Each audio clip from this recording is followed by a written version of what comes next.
Sa ating mga lolo at lola dyan, nakuha nyo na po ba ang inyong 10,000 pesos?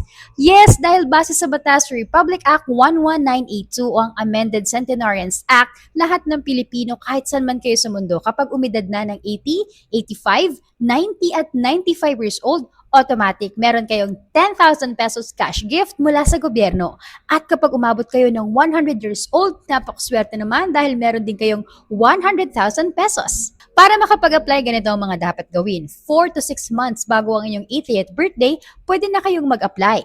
I-download ang application form sa website na ito o pwede kayong humingi ng kopya sa OSCA o sa Local Social Welfare and Development Office o kahit sa barangay meron yan at sagutan ng mga hinihinging impormasyon. Kailangan nyo rin ng original and photocopy ng inyong birth certificate o kaya ng inyong national ID. Kung wala kayo yan, kailangan nyo magpakita ng dalawa sa mga ID na ito kung saan nandun ang inyong birthday at katunayan na kayo ay Filipino citizen.